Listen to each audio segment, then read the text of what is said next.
Bagaimana pengalaman abang pertama puasa? Pertanyaan bagus. Jujur guys, aku baru mengenal Tuhan, serius mengenal Tuhan, beribadah itu di masa pandemi COVID tahun 2020. Sebelum itu, aku orangnya hancur betul. Intinya, asal aku ada duit, kalau nggak cari cewek, cari tempat judi, tempat mabuk, atau narkoba. Setiap hari begitu. Lalu memasuki tahun 2020 PSBB pandemi COVID. Saat itu aku menjalankan uang sendiri sebagai koperasi sendiri, namun semuanya macet karena semua tutup, bahkan PSBB. Dalam keterpurukanku, gak bisa nyari kerja, utang banyak, bahkan rumah orang tua tergadai.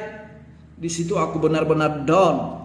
Aku bahkan tidak tertarik lagi dengan dunia ini. Dunia ini tidak bersahabat, tidak bisa diajak kompromi. Mau bikin dosa pun udah tidak ada hasrat lagi sama sekali pada malam itu.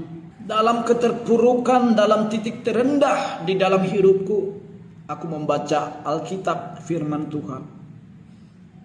Ada sebuah firman Tuhan yang menusuk begitu dalam di hatiku.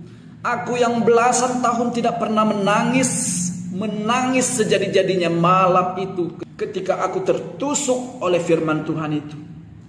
Aku bilang, Tuhan, aku berhentilah dari hidup ini. Hidup ini udah gak enak, gak menarik Tuhan. Lalu aku mengurung diri di kamar selama 2 hari 2 malam, tidak makan, tidak minum, tidak keluar dari kamar. Hanya membaca firman Tuhan selama 2 hari 2 malam. Lalu berdoa, lalu menyembah dengan lagu penyembahan selama 2 hari lamanya. Tapi berulang-ulang aku menangis karena firman Tuhan yang aku baca. Berulang-ulang selama 2 hari itu. Ketika aku bangkit dari tempat tidurku, semua badan ini udah mulai gemetar di hari kedua. Gak makan, gak minum. Saat maghrib, aku menangis lagi sejadi-jadinya karena firman Tuhan ditusuk kembali begitu dalam hati ini. Aku menangis pada saat itu bukan lagi karena masalahku. Aku menangis karena luapan sukacita, luapan damai sejahtera, luapan Roh Kudus di dalam hatiku. Karena itu aku menangis di maghrib, di puasa yang kedua. Kepenuhan dengan sukacita, lalu aku makan.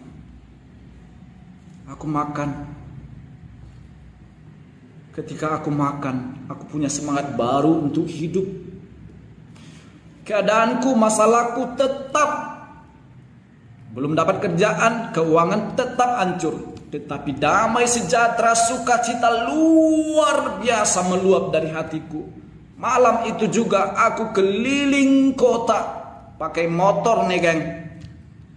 Semua orang yang aku jumpa, tumpangkan tangan, Tuhan berkati dia, Tuhan ampuni dia, Tuhan kasihani dia. Yang pemulung aku doain, yang jualan aku doain, yang pengemis aku doain. Semuanya sepanjang kota aku doain. Ada sesuatu damai sejahtera luar biasa yang gak bisa aku tahan. Lalu keesokan harinya, aku lanjut puasaku lagi selama kurang lebih 6 bulan. 6 bulan aku berpuasa Daniel, yang artinya puasaku ini bukan menahan lapar dan haus. Tapi 6 bulan itu aku tidak makan yang enak, tidak minuman ada yang rasa-rasa, pokoknya hanya air putih. Dan menahan semua keinginanku aku tahan, kecuali kebutuhan-kebutuhan memang mendesak boleh aku lakukan. Tetapi setengah tahun itu benar-benar keinginanku pun tidak aku layani, tidak aku lakukan. Bahkan aku puasa pikiran cemas tidak ada, overthinking tidak ada, rasa takut tidak ada, bahkan puasa hati juga yang galau tidak ada. Semua damai sejahtera. Selama 6 bulan aku berpuasa Daniel, menahan segala keinginan, menahan segala yang enak. Benar-benar aku akui selama setengah tahun itu aku murni tidak ada dosa. Selama 6 bulan itu berkali-kali aku keliling ke kota untuk mendoakan orang-orang. Padahal pekerjaanku belum ada, keadaanku belum pulih. Tetapi luapan ini tidak bisa aku tahan. Dahsyat. Aku yang suka bikin dosa, suka ke klub malam, suka berzina, suka narkoba, semuanya tertinggal tanpa aku sengaja. Tidak perlu aku berupaya untuk meninggalkan, semuanya tinggal. Lalu suatu saat aku tersadar, wah, aku sudah tidak perokok lagi ya. Aku sudah tidak pemabuk lagi ya. Aku sudah tidak penjudi lagi ya.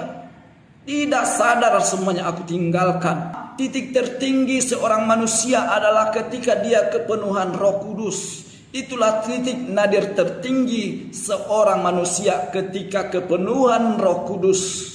Indahnya di dalam Tuhan itu tidak bisa kita ungkapkan dengan kata-kata. Ibarat pelangi, tidak mungkin kita bisa ceritakan indahnya pelangi kepada orang yang tidak pernah melihat. Begitupun dengan indahnya di dalam Tuhan. Tidak pernah kita bisa menjelaskan kepada orang yang tidak pernah kepenuhan Roh Kudus, yang tidak pernah mengalami Tuhan. Begitu indah